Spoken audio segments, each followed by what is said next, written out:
In 1973, a property dispute in rural Kerala became the legal foundation for the rights of over 1 billion people. This riverbank in Kerala was the setting for the initial conflict. Kesavananda Bharati, the head of a local monastery, found his land targeted for seizure by the state government. Bharati did not surrender the property. He challenged the state in court, filing a petition to protect his right to own and manage the monastery's land. While Bharati focused on his local acreage, the resulting legal battle forced a confrontation over the very nature of the Indian Constitution. The government's defense was built on a singular claim, that Parliament has the absolute authority to amend any part of the Constitution. This argument suggested that the rules of the state are subject to the will of whoever holds a majority in this building. If the government can rewrite the laws that constrain it, those constraints effectively disappear. Under this logic, a sitting government could legally vote to abolish fundamental rights, cancel elections, or dissolve the republic's democratic structure entirely. The court was no longer weighing the value of monastery land.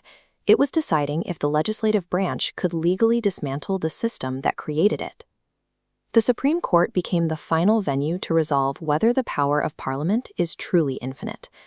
To address a question this significant, the court assembled a bench of 13 judges, the largest ever formed in Indian history. The proceedings lasted for 68 days, as lawyers debated the history of the law and the limits of state authority. When the hearing concluded, the judges were almost evenly split. The final verdict was decided by a margin of 7-6. This meant that the current structure of Indian democracy was preserved by the vote of a single judge.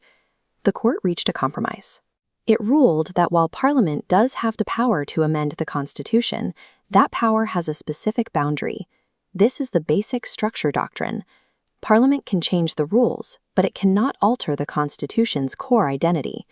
The court identified elements that are off-limits: fundamental rights, democracy, the rule of law, and the separation of powers. These pillars are permanent. They are legally protected from being removed or altered by any government, regardless of the size of its majority. By defining these limits, the court established a permanent boundary that prevents the government from overriding the nature of the republic. Today, this ruling serves as a check on government authority for every Indian citizen. It ensures that the basic principles of the nation remain intact.